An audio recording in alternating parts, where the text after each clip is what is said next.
ಈ ಲೈಂಗಿಕ ಶಿಕ್ಷಣನ ಕೊಡೋದ್ರಿಂದ ಮೇಡಮ್ ಕೆಲವು ಮಕ್ಕಳಲ್ಲಿ ಅದ್ರ ಬಗ್ಗೆ ಅಂದ್ರೆ ಆ ವಿಷಯದ ಬಗ್ಗೆ ಗೊತ್ತೇ ಇರೋದಿಲ್ಲ.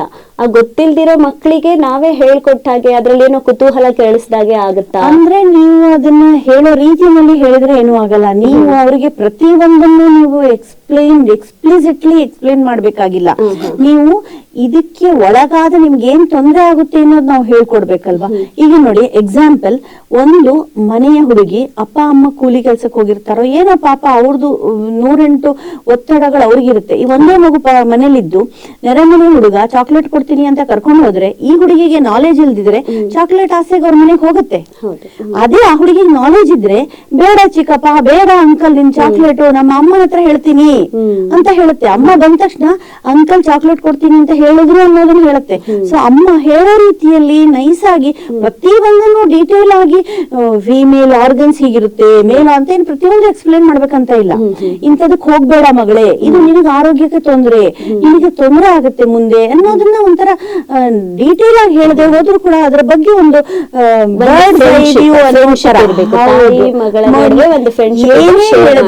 ನೀನು ಯಾರ ಜೊತೆಗೂ ಹೋಗ್ಬೇಡ, ಜೊತೆಗೆ ಏನಿದ್ರು ಬಂದು ನನ್ನ ಹತ್ರ ಹೇಳು. ಇದೆರಡು ವಿಷಯವನ್ನಾದ್ರೂ ಆಕೆ ಹೇಳ್ಕೊಡ್ಬೇಕಲ್ಲ. ಈಗಿನ ಮುಂಚಿನ ಕಾಲದಲ್ಲಿ ಇವೆಲ್ಲ ಅನ್ಹರ್ಡ್ ಆಫ್, ಗೊತ್ತೇ ಇರ್ಲಿಲ್ಲ ಇಂಥದೆಲ್ಲ. ಎಲ್ಲಾರು ಮಕ್ಕಳು ಅಂತಾನೆ ನೋಡ್ತಿದ್ರು. ಈಗಿನ ಕಾಲದಲ್ಲಿ ನಾವೇ ಬೆಚ್ಚಿ ಬೀಳುವಂತ ವಿಷಯಗಳು. ಸಣ್ಣ ಮಕ್ಕಳಿಗೆ, ಒಂದು 6 ವರ್ಷ 7 ವರ್ಷದ ಮಕ್ಕಳಿಗೆ ದೊಡ್ಡವರು ಲೈಂಗಿಕ ಶೋಷಣೆ ಮಾಡೋದಲ್ಲ, ಶಾಲೆಗೆ ಹೋಗೋ ಹುಡುಗರೆ 4-5ನೇ ಕ್ಲಾಸ್ ಗಂಡು ಮಕ್ಕಳು ಶೋಷಣೆ ಮಾಡೋದು ಎಲ್ಲಿಗೆ ಬಂತು ಕಾಲ? ಅವರಲ್ಲಿ ಆಸಕ್ತಿ ಬರ್ಲಿಕ್ಕೆ ಏನ್ ಕಾರಣ ಆಗಿರ್ಬೋದು ಮೇಡಮ್? ಇಂಟರ್ನೆಟ್ ಅವೈಲಬಿಲಿಟಿ, ಟಿವಿಯಲ್ಲಿ ಬರುವಂತಹ ಕಾರ್ಯಕ್ರಮಗಳು, ನೀವು ಸಿನಿಮಾದಲ್ಲಿ ನೋಡುವಂತಹ ಕಾರ್ಯಕ್ರಮಗಳು ಎಷ್ಟೊಂದು ಅವರು ನೋಡೋದ್ರ ಮೂಲಕ ಅದನ್ನ ಎಲ್ಲರಿಗೂ ಅವೈಲಬಿಲಿಟಿ, ಎಲ್ರಿಗೂ ಇದೆ. ಅವೈಲಬಿಲಿಟಿ ನಾವು ತಪ್ಸಕ್ಕಾಗಲ್ಲ. ಬಟ್ ಅವರು ನೋಡುವಾಗ ನಾವು ಅವರ ದಾರಿಯನ್ನು ಸರಿ ದಾರಿಯಲ್ಲಿ ಕರ್ಕೊಂಡು ಹೋಗ್ಬೇಕು. ಆ ಗಂಡು ಮಕ್ಕಳಿಗೂ ನಾವು ಹೇಳ್ಬೇಕು, ಅವಳು ನಿನ್ನ ತಂಗಿ ತರ, ನಿನ್ ಮನೆಯಲ್ಲಿರುವ ಇನ್ನೊಂದು ಸದಸ್ಯೆ ತರ. ನಾಳೆ ಮದುವೆ ಆದ್ಮೇಲೆ ಅವಳಿಗೂ ತೊಂದರೆ ಆಗುತ್ತೆ, ನಿನಗೂ ತೊಂದರೆ ಆಗುತ್ತೆ ಇಂಥವೆಲ್ಲ ಮಾಡಿದ್ರೆ. ಎಲ್ಲಕ್ಕಿಂತ ಜಾಸ್ತಿ ಇದಕ್ಕೆ ಶಿಕ್ಷೆ ಅಂತ ಇದೆ. ಸೊ ಇದನ್ನೆಲ್ಲ ಅರಿವು ನಾವು ಕೊಡ್ಬೇಕು ಅವ್ರಿಗೆ. ಅವ್ರಿಗೆ ಏನು ಗೊತ್ತಿಲ್ಲದೆ ಮಾಡಿ ಆಮೇಲೆ ಶಿಕ್ಷೆ ಅನುಭವಿಸಿದ್ರಷ್ಟು ಬಿಟ್ರಷ್ಟು. ಹೌದು. ಸೊ ಇದನ್ನ ನಾವು ನೋಡೋದನ್ನ ನಾವು ತಪ್ಸಕ್ಕಾಗಲ್ಲ. ಇಂಟರ್ನೆಟ್ ಎಲ್ಲರ ಮನೆಯಲ್ಲೂ ಅವೈಲಬಿಲಿಟಿ ಇದೆ, ಟಿವಿ ಎಲ್ಲರ ಮನೆಯಲ್ಲೂ ಇದೆ. ಅಪ್ಪ ಅಮ್ಮನ ಜೊತೆ ಕೂತ್ಕೊಂಡು ಮಕ್ಕಳು ನೋಡ್ತಾರೆ. ಅಪ್ಪ ಅಮ್ಮಂದ್ರೆ ಅಂತ ಪ್ರೋಗ್ರಾಮ್ ನೋಡ್ಬಾರ್ದು ಅಂತ ನಾವು ಹೇಳಿದ್ರೆ ಅವ್ರು ನೋಡ್ತಾರೆ, ಆಯ್ತು. ಸೊ ಅದು ನೋಡಿದ್ರೆ ನೀನ್ ನೋಡಿದ್ರೆ ಏನಾಗುತ್ತೆ, ಪರಿಣಾಮ ಏನು, ದುಷ್ಪರಿಣಾಮ ಏನು, ಇದರಿಂದ ನಿಮ್ಗೆ ಶಿಕ್ಷೆ ಆಗುತ್ತೆ ಅನ್ನೋ ಭಯ ಅವ್ರಿಗೆ ಬರ್ಬೇಕು. ಸೊ ಇದು ಸಮಗ್ರವಾಗಿ ಅವ್ರಿಗೆ ಅರ್ಥ ಆಗ್ಬೇಕು ಹೊರತು ಒಂದು ಪೋರ್ಷನ್ ಮಾತ್ರ ಅವ್ರಿಗೆ ಅದು ಎಕ್ಸೈಟ್ಮೆಂಟ್ ಅಲ್ಲ. ಅದು ಇದು ಟೋಟಲ್ ಮ್ಯಾಟರ್ ಈ ತರ ಇದೆ ಅನ್ನೋದು ಅರಿವಾಗ್ಬೇಕು ಅವ್ರಿಗೆ. ಈ ಕಿಶೋರಾವಸ್ಥೆಯಲ್ಲಿ ಇನ್ನೂ ಬೇರೆ ತೊಂದರೆಗಳು ಇರ್ತವೆ. ಏನು, ಈ ಒಂದು PCOD ಪ್ರಾಬ್ಲಮ್ ಅಂತ ನೀವು ಕೇಳಿರ್ಬೋದು. ಬಹಳಷ್ಟು ಹೆಣ್ಣು ಮಕ್ಕಳು ನಮ್ಮ ಹತ್ರ ರಿಪೋರ್ಟ್ ತಗೊಂಡೆ ಡಾಕ್ಟರ್ ಹತ್ರ ಹೋಗಿ ಎಲ್ಲೋ ಹೋಗಿರ್ತಾರೆ, ಬೇರೆ ಡಾಕ್ಟರ್ ಹತ್ರ ಅವ್ರು ಪೀರಿಯಡ್ಸ್ ಇರೆಗ್ಯುಲಾರಿಟಿ ಅಂತ ಹೋಗಿರ್ತಾರೆ, ಸ್ಕ್ಯಾನ್ ಮಾಡಿಸ್ತಾರೆ, ನಿನಗೆ PCOD ಇದೆ ಅಮ್ಮ ಅಥವಾ PCOS ಇದೆ ಅಮ್ಮ ಅಂತ ಬರ್ತಾರೆ. PCOD ಅಂದ್ರೆ ಏನಂತ ಜನಸಾಮಾನ್ಯರಿಗೆ ಅರ್ಥ? ಸೊ ನಾವೀಗ PCOD ಅಂದ್ರೆ ಇದಾಗೇನ್ ಹಾರ್ಮೋನ್ ವ್ಯತ್ಯಾಸ ಆಗುತ್ತೆ ಬಾಡಿನಲ್ಲಿ. ಇದಕ್ಕೆ ಅಡಿಷನಲ್ ಫ್ಯಾಕ್ಟರ್ಸ್ ಏನಿರುತ್ತೆ ಅಂತಂದ್ರೆ ನಾವು ಆಗ್ಲೇ ಹೇಳಿದ ಹಾಗೆ ಒಬಿಸಿಟಿ ಅಂದ್ರೆ ದೇಹದಲ್ಲಿ ಬೊಜ್ಜುತನ ಬರೋದು, ಆಮೇಲೆ ಮೆನ್ಸ್ಟ್ರುವಲ್ ಇರೆಗ್ಯುಲಾರಿಟಿ, ಪೀರಿಯಡ್ಸ್ ಅವ್ರದ್ದು ತುಂಬಾ ಇರೆಗ್ಯುಲರ್ ಆಗುತ್ತೆ. ಜೊತೆಗೆ ಮುಖದಲ್ಲಿ ಅವ್ರಿಗೆ ಕಪ್ಪು ಕಲೆಗಳು ಬರುತ್ತೆ, ಈ ಕತ್ ಹತ್ರ, ಫೋಲ್ಡ್ಸ್ ಹತ್ರ ಎಲ್ಲ. ಮತ್ತೆ ಮುಖದಲ್ಲಿ ಕೆಲವರಿಗೆ ಹೇರ್ ಗ್ರೋತ್ ಆಗುತ್ತೆ, ಪಿಂಪಲ್ಸ್ ಜಾಸ್ತಿ ಆಗುತ್ತೆ. ಸೊ ಇದೆಲ್ಲ ಈ PCOD ಅನ್ನುವಂತಹ ಲಕ್ಷಣಗಳು. ಇದಕ್ಕೂ ಕೂಡ ಮುಖ್ಯ ಟ್ರೀಟ್ಮೆಂಟ್ ಬಂದು, ಒಂದು ಅವರ ಆಹಾರ ಪದ್ಧತಿ. ನಾನು ಆಗ್ಲೇ ಹೇಳಿದ ಹಾಗೆ ಆಹಾರ ಪದ್ಧತಿಗೆ ಅವರು ಒಳ್ಳೆಯ ಆಹಾರಕ್ಕೆ ಅಳವಡಿಸಿಕೊಳ್ಳಬೇಕು. ಎರಡನೇದ್ದು, ಅವರಿಗೆ ನಾವು ಮೆಡಿಸಿನ್ಸ್ ಕೊಡೋ ಅವಶ್ಯಕತೆ ಇಲ್ಲ. ಅವರು ವೆಯ್ಟ್ ರಿಡಕ್ಷನ್ ಅಂದ್ರೆ ಬೊಜ್ಜುತನವನ್ನು ಕಡಿಮೆ ಮಾಡ್ಕೊಂಡ್ರೆ, ಎಕ್ಸಾಂಪಲ್ ಶಾಲೆಗೆ ಹೋಗೋ ಹುಡುಗಿ ಶಾಲೆಯಿಂದ ಒಂದು ಸ್ಟಾಪ್ ಮುಂಚೆನೆ ಇಳಿದು ಅಲ್ಲಿಂದ ನಡ್ಕೊಂಡ್ ಬರ್ಬೇಕು ಸ್ಕೂಲಿಂದ. ಸೊ ಮನೆಗೆ ಬಂದ ಮೇಲೆ ವ್ಯಾಯಾಮಕ್ಕೆ ಹೋಗ್ಬೇಕು, ವಾಕಿಂಗ್ ಹೋಗ್ಬೇಕು, ಜಾಗಿಂಗ್ ಹೋಗ್ಬೇಕು, ಸ್ಕಿಪ್ಪಿಂಗ್ ಮಾಡ್ಬೇಕು, ವೇಟ್ಸ್ ಎತ್ತಬೇಕು, ಸಮಥಿಂಗ್ ಶಿಕೊಂಡು ಸ್ವಿಮ್ಮಿಂಗ್ ಮಾಡು, ಸೈಕ್ಲಿಂಗ್ ಮಾಡು, whatever you like. So ಈ ತರ ಮಾಡಿ ನಿಂದು ವೇಟ್ ಕಡೆ ಗಮನ ಕೊಡು. ಅವಾಗ PCOD ಅನ್ನೋ ಪ್ರಾಬ್ಲಮ್ ಅರ್ಧಕ್ಕರ್ಧ ತಂತಾನೆ ಕಡಿಮೆ ಆಗುತ್ತೆ. ಮೂರನೇದು, ಅವರಿಗೆ ನಾವು ಮಾನಸಿಕವಾಗಿ ಧೈರ್ಯ ಕೊಡಬೇಕು. ಯಾಕಂದ್ರೆ ಈ ವಯಸ್ಸಿನಲ್ಲಿ ನೋಡಿ ಅವ್ರಿಗೆ ನಾನು ಆಲ್ರೆಡಿ ಹೇಳಿದೆ ಅವ್ರಿಗೆ 108 ಚಾಲೆಂಜಸ್ ಇರುತ್ತೆ ಅಂತ ಆಗ್ಲೇ ಹೇಳಿದೆ. ಆ ಚಾಲೆಂಜ್ಗೆ to add to that problem ಅವ್ರಿಗೆ ಈ PCOD ನಲ್ಲಿ ನಾನು ಆಗ್ಲೇ ಹೇಳಿದಾಗೆ ದೈಹಿಕವಾಗಿ ಚೇಂಜಸ್ ಬರುತ್ತೆ. ಕತ್ತತ್ರ ಕಪ್ಪಾಗೋದು, ಮುಖದಲ್ಲಿ ಮೊಡವೆ ಬರೋದು, ಕತ್ತತ್ರ ಈ ಕೆನ್ನೆಗಳಲ್ಲಿ ಹೇರ್ ಗ್ರೋತ್ ಆಗೋದು ಯಾವ ಹುಡುಗಿನೂ ಅದು ಆ ವಯಸ್ಸಿನಲ್ಲಿ ಇಷ್ಟಪಡೋದಿಲ್ಲ. ಅವರಿಗೆ ಅದು ಕನ್ನಡಿ ಮುಂದೆ ನೋಡ್ಕೊಂಡಾಗ ಅವ್ರಿಗೆ ಬೇಜಾರಾಗುತ್ತೆ. ನನ್ನ ಫ್ರೆಂಡಿಗೆ ಆತರ ಇಲ್ವೇ ಇಲ್ಲ, ನನಗ್ ಮಾತ್ರ ಯಾಕೆ ಈ ತರ ಬಂತು. They become very beauty conscious. So ಅದ್ರ ಬಗ್ಗೆ ಕೂಡ ಅವ್ರಿಗೆ ನಾವು ಅರಿವು ಕೊಡ್ಬೇಕು. ಸೊ ನೀನ್ ಈ ತರ ಮಾಡಿದ್ರೆ ನೀನು ಮಾನಸಿಕವಾಗಿ ಧೈರ್ಯ ತಗೋ, ಈ ವೇಟ್ ಕಡಿಮೆ ಮಾಡ್ಕೊಳಕ್ ಪ್ರಯತ್ನ ಮಾಡು, ಇದಕ್ಕೆ ಎಲ್ಲದಕ್ಕೂ ಮೆಡಿಸಿನ್ ತಗೊಳ್ಳೋ ಅವಶ್ಯಕತೆ ಇಲ್ಲ. ಯಾಕಂದ್ರೆ ನೆಕ್ಸ್ಟ್ ಲೆವೆಲ್ ಬ್ಲೀಡಿಂಗ್ ಸ್ಟಾಪ್ ಆಗಿಲ್ಲ ಅಂದ್ರೆ, ಸಿಂಪಲ್ ಮೆಡಿಸಿನ್ಸ್ ಇಂದ ಹೆಲ್ಪ್ ಆಗಿಲ್ಲ ಅಂದ್ರೆ ನಾವು ಹಾರ್ಮೋನ್ ಟ್ಯಾಬ್ಲೆಟ್ಸ್ ಕೊಡ್ಬೇಕಾಗತ್ತೆ ಅವ್ರಿಗೆ. ಇದೆಲ್ಲ ನಿನಗೆ ಅವಶ್ಯಕತೆ ಇಲ್ಲ ಈ ವಯಸ್ಸಿನಲ್ಲೇ ಅನ್ನೋದ್ರ ಬಗ್ಗೆ ನಾವು ಅವರಿಗೆ PCOD ಕಡೆ ನಾವು ಇದು ತುಂಬಾ ಇಂಪಾರ್ಟೆಂಟ್. ತುಂಬಾ ಮಕ್ಕಳು ಬರ್ತಾರೆ ಈಗ, ಯಾಕೆಂದ್ರೆ ಒಬಿಸಿಟಿ ಬೊಜ್ಜುತನ ಜಾಸ್ತಿ ಆಗಿರೋದ್ರಿಂದ ಇತ್ತೀಚಿನ ಮಕ್ಕಳಲ್ಲಿ PCOD ಅನ್ನೋ ಸಮಸ್ಯೆ ಕೂಡ ಜಾಸ್ತಿ ಆಗಿದೆ. ಅದು ಒಂಥರ one related two sides of A coin, ಒಂದು ನಾಣ್ಯದ ಎರಡು ಮುಖಗಳು. ಒಂದು ಕಡೆಯಿಂದ ಒಬಿಸಿಟಿ, ಒಂದು ಕಡೆಯಿಂದ PCOD ಅನ್ನೋದು. ಸೊ ಹಾಗಾಗಿ ನಾವು ಅದರ ಕಡೆ ಕೂಡ ಅವ್ರಿಗೆ ಅಡ್ರೆಸ್ ಮಾಡಬೇಕಾಗತ್ತೆ. ಇನ್ನೂ ಒಂದು ಪ್ರಾಬ್ಲಮ್ ಅನೀಮಿಯಾ ಅಂದ್ರೆ ರಕ್ತಹೀನತೆ. ಇದು ರಕ್ತಹೀನತೆ ಹಳ್ಳಿ ಮಕ್ಕಳಲ್ಲಿ ಜಾಸ್ತಿ, ನಮ್ಮ ಗ್ರಾಮೀಣ ಪ್ರದೇಶಗಳಲ್ಲಿ, ನಗರ ಪ್ರದೇಶಗಳಲ್ಲಿ ಸ್ವಲ್ಪ ಕಡಿಮೆ ಅನ್ನೋದು ಒಪ್ಕೊಳ್ಳೋಣ. ಆದರೂ ಕೂಡ ನಗರ ಪ್ರದೇಶಗಳಲ್ಲಿ ಕೂಡ ಈ ಚಿಕ್ಕ ಮಕ್ಕಳಲ್ಲಿ 16-18 ವರ್ಷದ ಮಕ್ಕಳಲ್ಲಿ ನೋಡ್ತೀವಿ. ಯಾಕೆ ನೋಡ್ತೀವಿ? ಅವರು ತಗೊಳ್ಳುವ ಜಂಕ್ ಫುಡ್ ಇಂದ, ಸರಿಯಾಗಿ ಆಹಾರ ತಗೊಳ್ಳದೆ, ಪೌಷ್ಟಿಕಾಂಶ ಅಂದ್ರೆ ನನಗೆ ಆ ತರಕಾರಿನೇ ಬೇಡ, ಹಣ್ಣು ತಂದು ಟೇಬಲ್ ಮೇಲೆ ಇಟ್ಟು ವಾರಗಟ್ಲೆ ಆದ್ರೂ ಆ ಹಣ್ಣು ಹಾಳಾದ್ರೂ ಆ ಹಣ್ಣು ಬಿಸಾಕಬೇಕೆ ಹೊರತು ತಿನ್ನೋರಿಲ್ಲ. ಮನೇಲಿ ಅವೈಲೇಬಿಲಿಟಿ ಇಲ್ಲ ಅಂತಲ್ಲ, ಅದು ಹೊಟ್ಟೆಗೆ ಹೋಗಲ್ಲ. ಸೊ ಅದು ಒಂದು ಪ್ರಾಬ್ಲಮ್. ಇನ್ನೊಂದು ಹುಳು ಪ್ರಾಬ್ಲಮ್, ಅದನ್ನು ಸರಿ ಮಾಡ್ಕೊಂಡಿರಲ್ಲ ಅವರು, ಗೊತ್ತಿರಲ್ಲ ಅವ್ರಿಗೆ. ಹುಳುವಿಗೆ ನಾವು ಔಷಧಿ ಕೊಡ್ಬೇಕಾಗತ್ತೆ. ಅಲ್ಲದೆ ಇದೆಲ್ಲಕ್ಕಿಂತ ಇನ್ನೊಂದು ಇಂಪಾರ್ಟೆಂಟ್ ಈ ಅನೀಮಿಯಾಕ್ಕೆ ಕಾರಣ, ನಾನು ಇಷ್ಟೆಲ್ಲ ಕಾರಣ ಹೇಳಿದೆ. ಅನೀಮಿಯಾ ಅಂದ್ರೆ ರಕ್ತಹೀನತೆ ಮೈಯಲ್ಲಿ ಯಾಕೆ ಬರುತ್ತೆ ಅಂತ.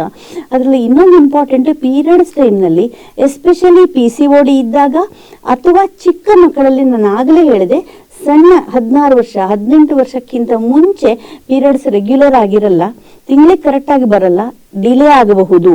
ಆ ಡಿಲೇ ಆದಾಗ ಅದು ಹಾರ್ಮೋನ್ ಇಂಬ್ಯಾಲೆನ್ಸ್ ಇಂದ ಪೀರಿಯಡ್ಸ್ ಜಾಸ್ತಿ ದಿವಸ ಹೋಗ್ಬೋದು ಅವರಿಗೆ. ಅಂದ್ರೆ 3 ದಿವಸಕ್ಕೆ 4 ದಿವಸಕ್ಕೆ ನಿಲ್ಲದೆ 20 ದಿವಸ 25 ದಿವಸ, ಇವನ್ 2-2.5 ತಿಂಗಳು ಬ್ಲೀಡಿಂಗ್ ಆದವರು ಕೂಡ ಬರ್ತಾರೆ ಹಾಸ್ಪಿಟಲ್ಗೆ. 2 months ಇಂದ ಏನ್ ಮಾಡ್ತಿದ್ದಮ್ಮ ನೀನು ಅಂತ ನಾವೇ ಕೇಳ್ತೀವಿ. ಸೊ ಆ 2.5 ತಿಂಗಳು ಬ್ಲೀಡಿಂಗ್ ಹೋದಾಗ ಅನೀಮಿಯಾ ಆಗದೆ ಇನ್ನೇನಾಗತ್ತೆ ಆಕೆಗೆ.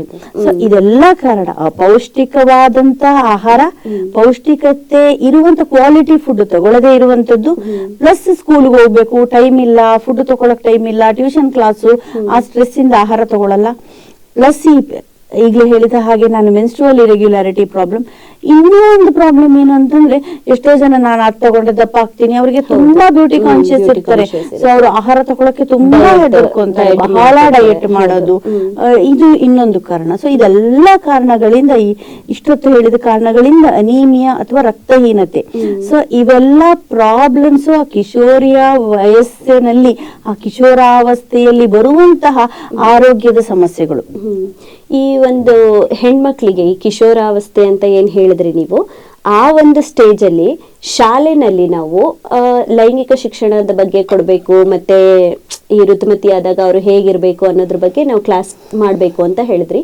ಮತ್ತೆ ಅವರ ವ್ಯಾಯಾಮಗಳು ಕ್ಲಾಸಲ್ಲೇ ಆಗೋ ಹಾಗೆ ಒಂದು PT ಪೀರಿಯಡ್ ಅಂತ ಏನ್ ಹೇಳ್ತಿದ್ವಿ ಅದೆಲ್ಲ ಮಾಡ್ಕೊಂಡು ಹೋಗ್ಬೇಕು ಅಂತ ಹೇಳಿದ್ರಿ. ಇತ್ತೀಚಿನ ದಿನದಲ್ಲಿ ಅದೆಲ್ಲ ಕಡಿಮೆ ಕೂಡ ಆಗ್ತಾ ಇದೆ. ಆ ಒಂದು ಎಜುಕೇಶನ್ ಸಿಗ್ತಾ ಇಲ್ಲ. ಮತ್ತೆ PT ಕೂಡ ಒಂದು ಪೀರಿಯಡ್ ಸಿಕ್ಕಿದ್ರುನು ಶಾಲೆಗಳಿಗೆ ಹೌದು ಹಾಗಾಗಿದೆ. ಯಾಕೆಂದ್ರೆ ಅವರ ಫ್ರೀ ಟೈಮ್ನೆಲ್ಲ ಕಂಪ್ಯೂಟರ್ ಕ್ಲಾಸು, ಈ ಕಡೆ ತಂತ್ರಜ್ಞಾನ ಏನಿದೆ ಆ ಟೆಕ್ನಾಲಜಿ ಬೇಸ್ಡ್ ಎಜುಕೇಶನ್ ಕಡೆನೆ ಹೋಗ್ತಾ ಇದೆ.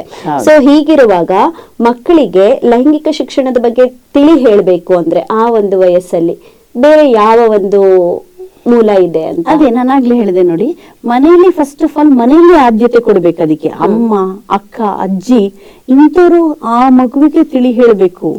ಇದು ಫಸ್ಟ್ ಆಫ್ ಆಲ್ ಅವ್ರಿಗೆ ಅದೊಂಥರ, ಸೊ ಅವರಲ್ಲೇ ಅಂಜಿಕೆ ಇದ್ದಾಗ ಇದನ್ನ ನಾನು ಅದನ್ನೇ ಹೇಳಿದ್ದೆ. ನಮ್ಮ ಹತ್ರ ಹಾಸ್ಪಿಟ್ಲಿಗೆ ಬಂದಾಗ ಆ ಮಗು ಒಳಗಡೆ ಒಂದನ್ನೇ ನಾನು ಕರ್ಕೊಳ್ಳೋದೇ ಇಲ್ಲ, ಅಮ್ಮನ ಜೊತೆಗೆ ಕರ್ಕೊಳ್ತೀನಿ.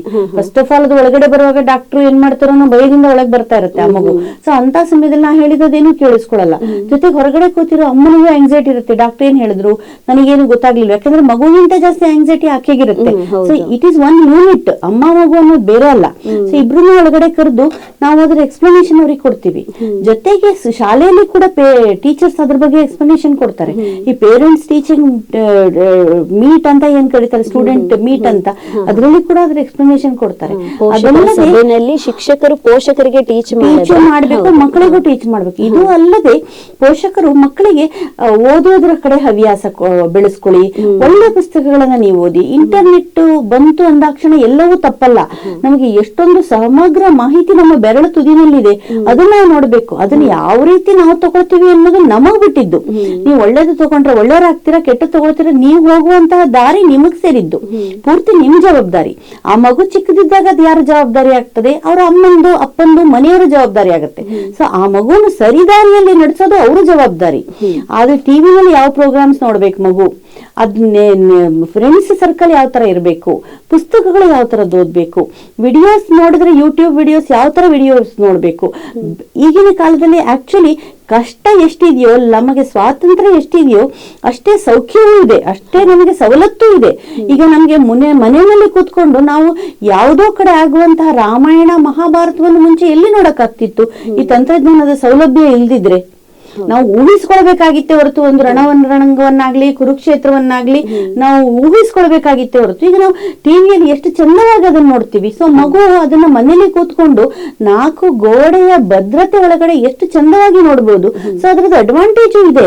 So it is up to the parents and to the school ಅದನ್ನ ಯಾವ ತರ ತಗೊಂಡು, ಅದನ್ನ ನೀನು ಸೆಕ್ಷುವಲ್ ಎಜುಕೇಶನ್ ಅಥವಾ ಲೈಂಗಿಕ ಎಜುಕೇಶನ್ ಅನ್ನ ನೀನು ಎಕ್ಸೈಟ್ಮೆಂಟ್ ಆಗಿ ತಗೊಳ್ಬೇಡ, ಅದನ್ನ ನ್ಯಾಚುರಲ್ ಅದು ಅನ್ನೋ ತರದಲ್ಲಿ ನೀನು ಅದಕ್ಕೆ ವಿವರಿಸು. ಅದಕ್ಕೆ ನೀನು ಅದ ಗುಪ್ತವಾಗಿರುವಂತಹ ವಿಷಯಗಳ ಬಗ್ಗೆ ಎಕ್ಸೈಟ್ಮೆಂಟ್ ಕೊಡುವ ತರ ನೀನ್ ಮಾಡಬೇಡ. ನಿನ್ನ ಕೈಯಲ್ಲಿದೆ. As A parent it is in your hands.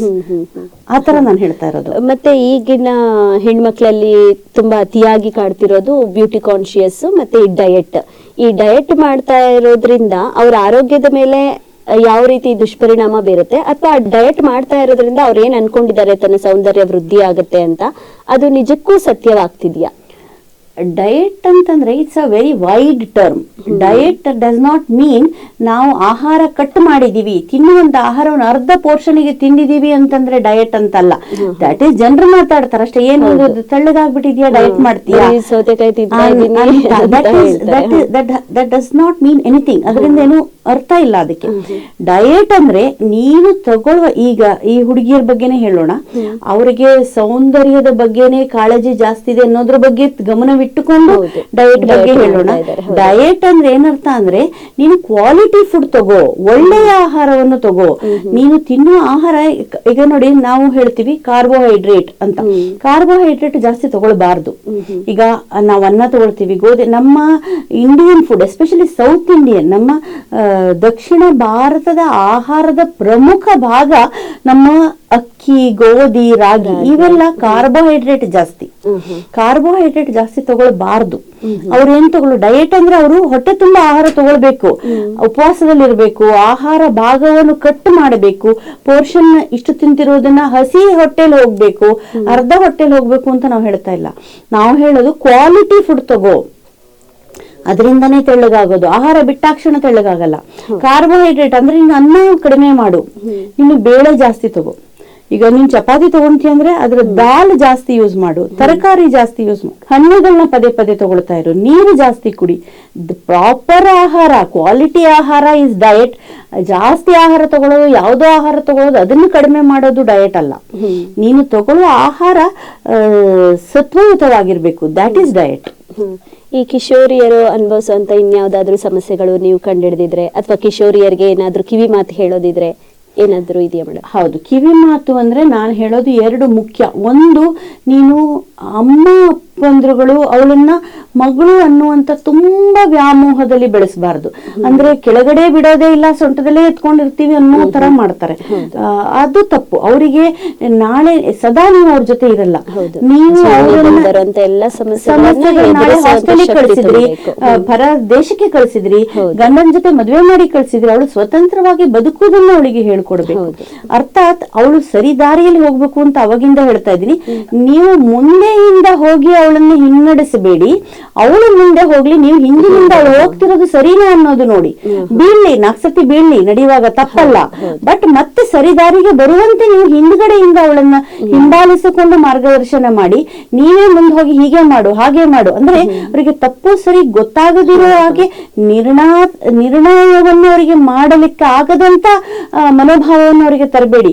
ತಪ್ಪು ಮಾಡಿ ಕಲಿಯುವಂತಹ ಮನೋಭಾವನೆಯನ್ನು ಕೊಡಿ, ದೊಡ್ಡ ತಪ್ಪು ಮಾಡಲಿಕ್ಕೆ ಬಿಡಬೇಡಿ. ಬೇರೆಯವರ ತಪ್ಪು ನೋಡಿ ನೀನು ಕಲಿ ಮಗ ಅನ್ನೋದನ್ನ ಅವರಿಗೆ ಹೇಳಿಕೊಡಿ. ತಪ್ಪು ಮಾಡಿದ್ರೆ ಏನಾಗುತ್ತೆ ಅನ್ನೋದನ್ನ ಅವರಿಗೆ ಹೇಳಿಕೊಡಿ. ನಿಮ್ಮ ಸ್ವಂತ ಅನುಭವಗಳನ್ನು ಅವರಿಗೆ ಹೇಳಿಕೊಡಿ. ಮಗು ಅಮ್ಮ ಅನ್ನೋದು ತಾಯಿ ಮಗಳು ಅನ್ನೋಕ್ಕಿಂತ ಗೆಳತಿ ತರ ಅವ್ರು ಇರಬೇಕು. ಮನೆಗೆ ಬಂದು ಆಕೆ ಎಲ್ಲವನ್ನು ತಾಯಿ ಮುಂದೆ ಹೇಳಿಕೊಳ್ಳುವಂತಹ ಸ್ವಾತಂತ್ರ್ಯ ಆಕೆಗಿರ್ಬೇಕು. ಇದು ಹೇಳಿದ್ರೆ ಅಮ್ಮ ಬೈತಾಳೆ, ಅಪ್ಪ ಹೊಡಿತಾನೆ ಅಂದ್ರೆ ಅವ್ರು ಹೇಳೋದೇ ಇಲ್ಲ. ಮನೆಗೆ ಬಂದು ಫ್ರೆಂಡ್ಸ್ ಹತ್ರ ಹೇಳ್ಕೊಡ್ತಾರೆ, ಮುಚ್ಚಿಟ್ಕೊಡ್ತಾರೆ, ಗೂಗಲ್ ಸರ್ಚ್ ಮಾಡ್ತಾರೆ. ನಮ್ಮ ಹತ್ರ ಬಂದು ಯಾಕೆ ಹೇಳ್ಕೊಡ್ತಾರೆ ಅವರು? ಸೊ ನಾವು ಅಷ್ಟು ಮುಕ್ತವಾದ ವಾತಾವರಣವನ್ನು ಅವರಿಗೆ ಮನೆಯಲ್ಲಿ ಕಲ್ಪಿಸ್ಬೇಕು.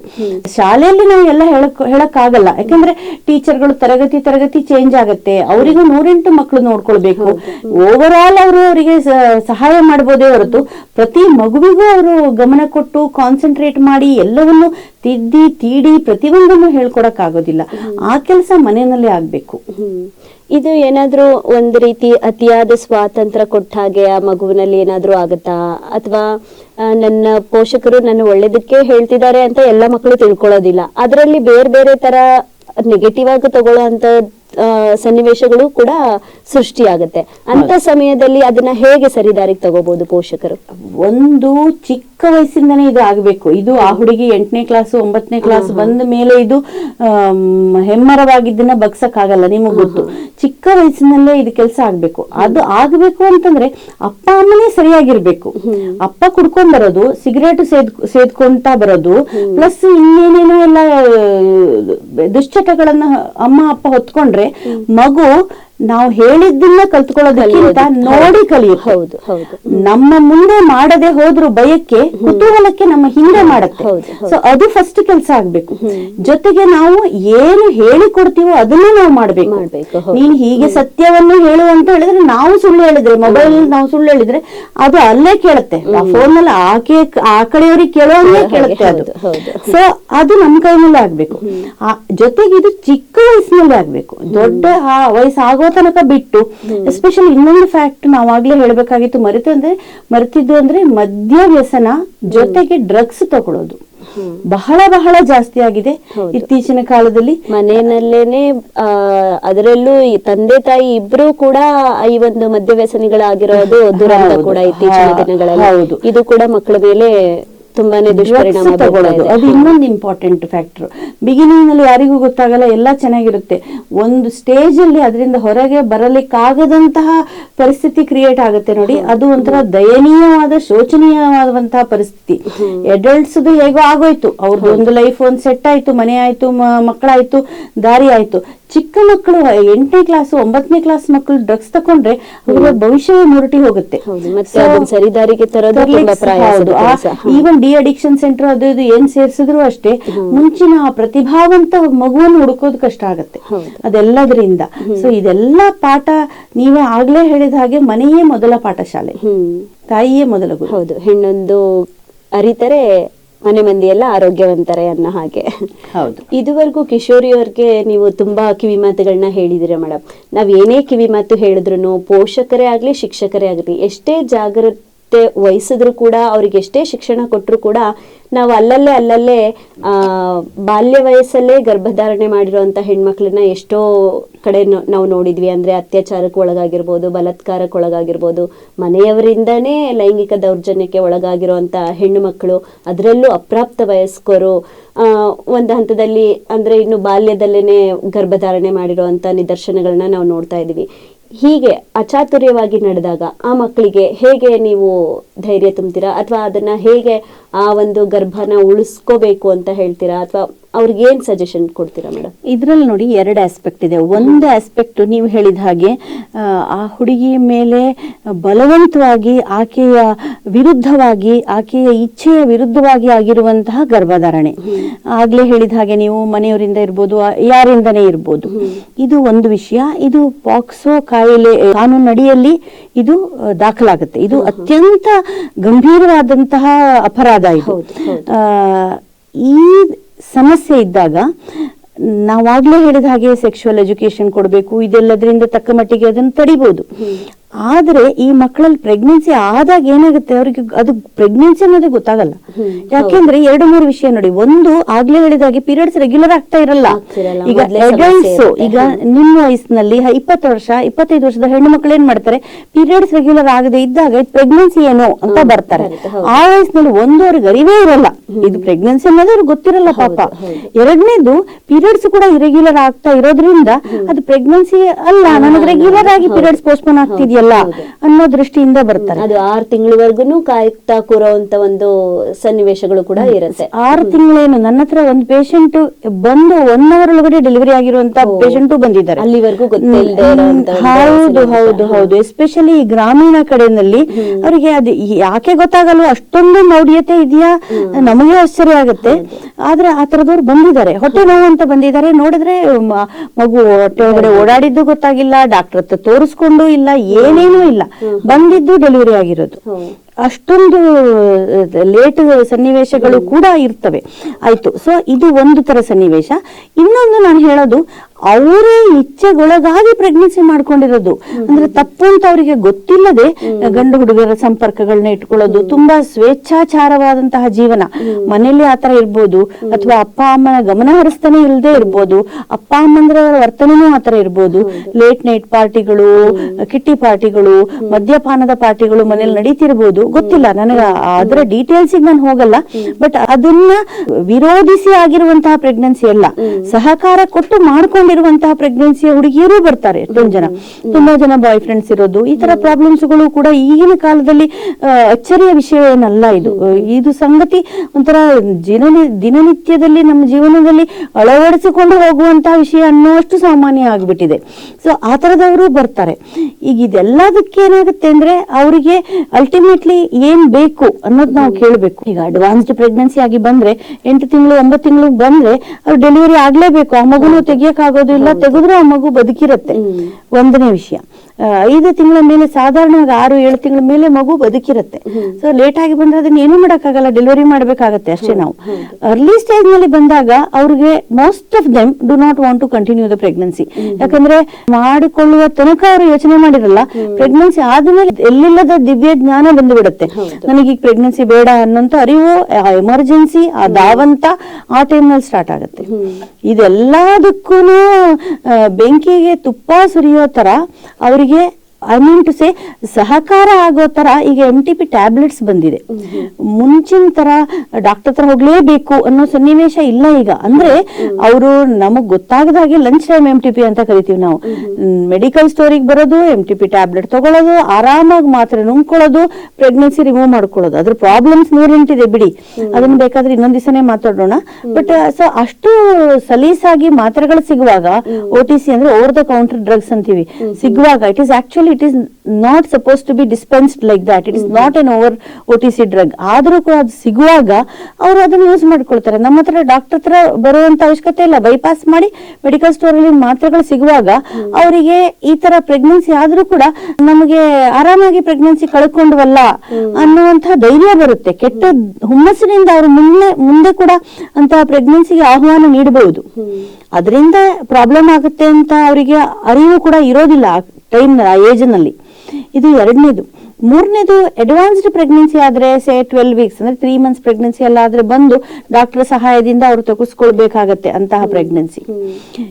ಇನ್ನೊಂದು ಏನು ಅಂತಂದ್ರೆ, ಇದೆಲ್ಲಕ್ಕಿಂತ ಮುಖ್ಯ, ಈ ಪ್ರೆಗ್ನೆನ್ಸಿ ಅನಪೇಕ್ಷಿತ ಗರ್ಭಧಾರಣೆ ಮಾಡ್ಕೊಂಡ್ರೆ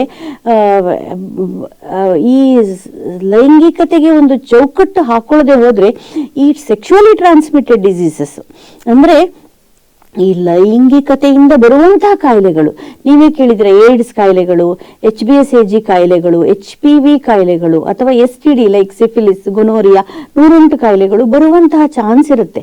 ಪ್ರೆಗ್ನೆನ್ಸಿ ಒಂದೇ ಅಲ್ಲ, ಇದರಿಂದ ಆಗುವಂತಹ ರಿಸ್ಕ್ ಪ್ರೆಗ್ನೆನ್ಸಿ ಒಂದೇ ಅಲ್ಲ, ಈ ತರ ಬೇರೆ ಸೆಕ್ಷುವಲಿ ಟ್ರಾನ್ಸ್ಮಿಟೆಡ್ ಡಿಸೀಸಸ್ ಕೂಡ ಆಗುತ್ತೆ.